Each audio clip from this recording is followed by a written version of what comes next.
Praise the Lord. Bless food रेसिपीमध्ये आपणा सर्वांचं खूप मनापासून स्वागत. तर आज आपण चायनीज सेंटरसारखे व्हेज हक्का नूडल्स कसे बनवायचे तेही खूप साऱ्या टिप्ससह स्टेप बाय स्टेप अगदी सविस्तर कृती सांगितलेली आहे. त्यासाठी व्हिडिओ शेवटपर्यंत नक्की बघा. इथे मी पाणी गरम करायला ठेवलेलं आहे. भांड्याचा आकार तुम्ही बघू शकता. नूडल्स किंवा राईस बॉईल करताना, शिजवून घेताना पाणी नेहमी चौपट लागतं. नूडल्स बॉईल करताना पाण्यामध्ये नेहमी मीठ घालायचं, त्यामुळे नूडल्सला टेस्ट छान येते. आणि थोडंसं खाण्याचं तेल घालायचं. अगदी अर्धा चमचा घालायचं, जास्त पण नाही. यामुळे नूडल्स सुट्टे सुट्टे होतात, चिकटून बसत नाहीत. पाण्याला चांगली उकळी आलेली आहे.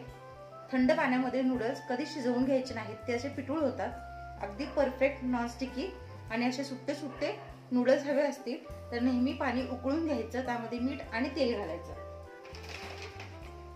इथे मी चिंग्सचा व्हेज हक्का नूडल्स घेतलेले आहे. यांची क्वालिटी चांगली आहे, तर तुम्ही कोणताही नूडल्स घेऊ शकता. इथे माझ्याकडे जे अवेलेबल आहेत ते मी घेते.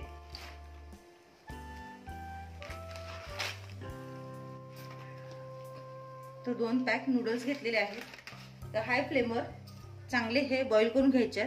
आधी अजिबात हे ढवळायचं नाही. जसजसे ते शिजणार तसतसे ते सुट्टे होणार.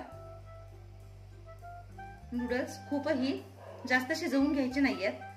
शिजण्यासाठी थोडेसे कमी असे शिजवून घ्यायचे. तर ती प्रोसेस आली की मी तुम्हाला पुढची कृती दाखवते. तोपर्यंत आपण यासाठी कोणत्या भाज्या घेतल्या ते बघणार आहोत. तर व्हेज हक्का नूडल बनवण्यासाठी म्हणजेच व्हेज चाउमिन बनवण्यासाठी लागणाऱ्या भाज्या बघूयात. इथे बघा, पूर्व तयारी करून घेतली तर कोणताही पदार्थ करणं तितकं सोपा पण पडतं. कोबी आहे, जो असा बारीक लांबट कट करून धुवून घेतलेला आहे. ढबू मिरची आहे, म्हणजे शिमला मिरची. आवडीनुसार रंगबिरंगी ढबू मिरची तुम्ही घेऊ शकता. कांद्याची पात आहे, जी देखील बारीक चिरून घेतलेली आहे. कॅरेट आहे, म्हणजेच गाजर आहे.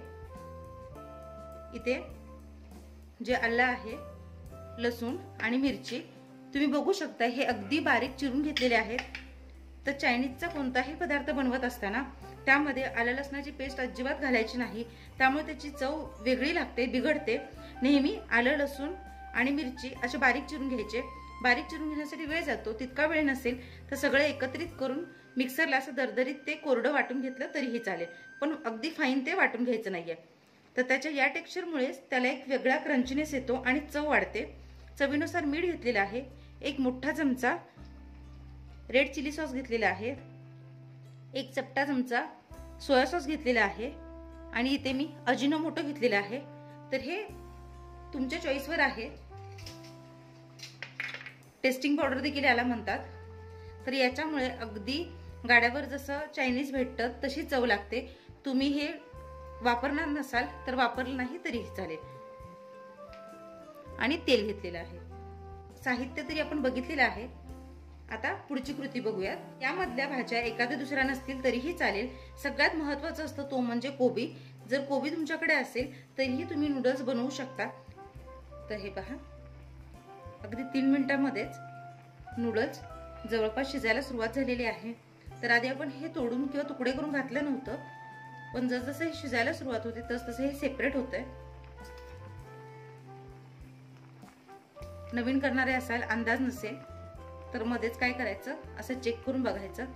तर अजूनही थोडंसं पांढरट आहे, नूडल्स मध्ये पांढरापणा आहे. तर साधारणतः हे ट्रान्सपरंट दिसायला लागलं म्हणजे समजायचं की नूडल्स छान शिजत आलेले आहेत. 5 ते 7 मिनिटांमध्ये नूडल्स छान शिजून होतात.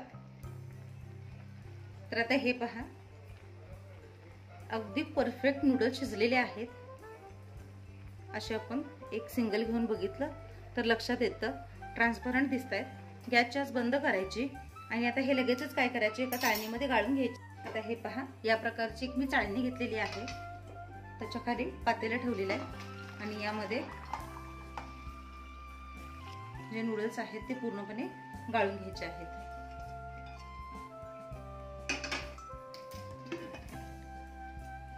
आणखी एक महत्त्वाची टिप्स, ज्यावेळेस आपण नूडल्स गाळून घेतो त्यानंतर गाळलेलं पाणी जे असतं ते टोपातनं बाजूला ओतून द्यायचं, म्हणजे त्याच टोपामध्ये कधीच ठेवायचं नाही. कारण काय होतं, जी पाण्याची वाफ असते त्यामुळे हे जास्त शिजायला सुरुवात होते. नूडल्स जर तुम्हाला असं वाटलं की जास्त शिजलेत तर काय करायचं, बर्फाचं जे पाणी असतं किंवा थंड पाण्यामध्ये बर्फ घालायचा आणि ते पाणी लगेचच त्याच्यावर ओतून टाकायचं. त्यामुळे नूडल्स शिजण्याची प्रक्रिया थांबते आणि त्यामुळे नूडल्स आहे त्या स्थितीमध्ये राहतात. त्यामुळे जर असं तुम्हाला वाटलं की खूपच शिजलेत आणि असं चिपचिपीत वाटले तर ही एक बेस्ट ऑप्शन आहे. तर नूडल्स जास्त शिजू नयेत म्हणून आणखी एक गोष्ट, याच्यावर काय करायचं, हे नॉर्मल पाणी आहे आपलं रोजच्या वापरातलं, ते ओतायचं.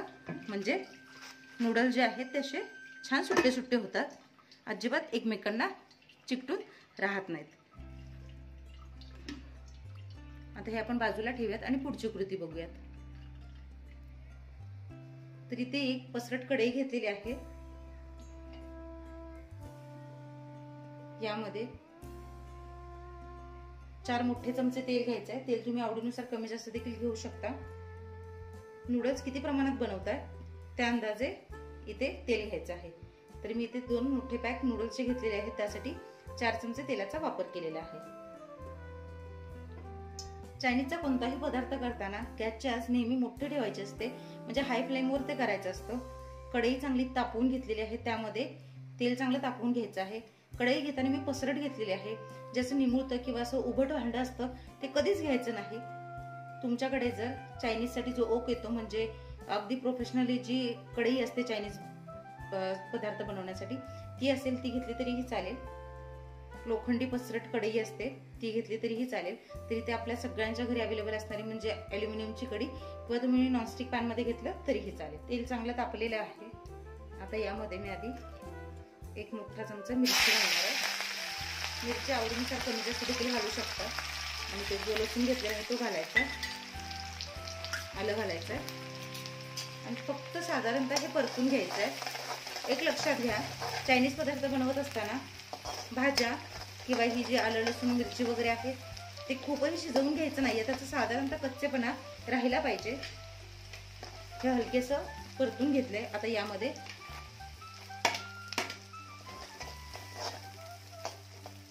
जे गाजर चिरून घेतलेलं आहे ते घालायचं, शिमला मिरची आणि कोबी.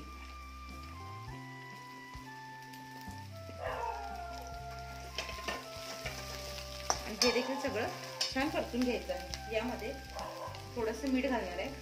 मिठामुळे काय होतं, या भाज्यांना देखील चव छान लागते.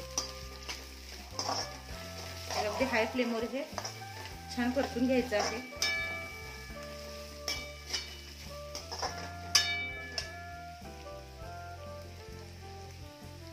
तर हे साधारणतः परतवलेलं आहे. आता यामध्ये जी कांदापात आहे ती टाकायची आहे.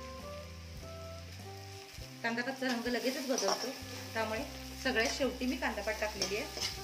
कांदापात टाकून हे छान मिक्स करून घ्यायचं. आता यामध्ये जे सॉस घेतलेले आहेत ते घालायचे.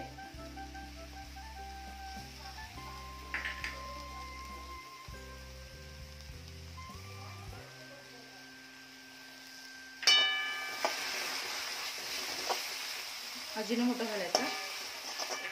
सांगितल्याप्रमाणे पूर्णतः ऑप्शनल आहे. टेस्टिंग पावडर म्हणजे अजिनोमोटो नाही घातलं तरीही चालेल. आणि आता यामध्ये नूडल्स घालायचे.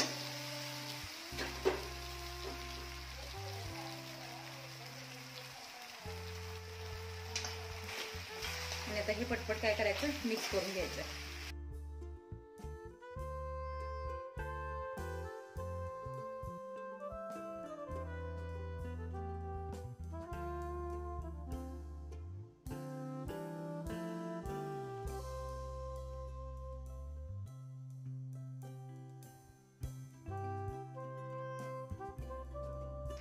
आता हे छान मिक्स करून झालेलं आहे. यामध्ये थोडंसं मीठ टाकायचं. नूडल्स शिजवताना आपण मीठ टाकलं होतं, भाज्या शिजवताना देखील थोडंसं मीठ टाकलं होतं. आणि जो आपण सोया सॉस वापरलेला आहे त्यामुळे देखील याच्यामध्ये खारटपणा येतो. त्यामुळे मीठ टाकताना अंदाजे चवीनुसार आणि कमी प्रमाणातच टाकायचं.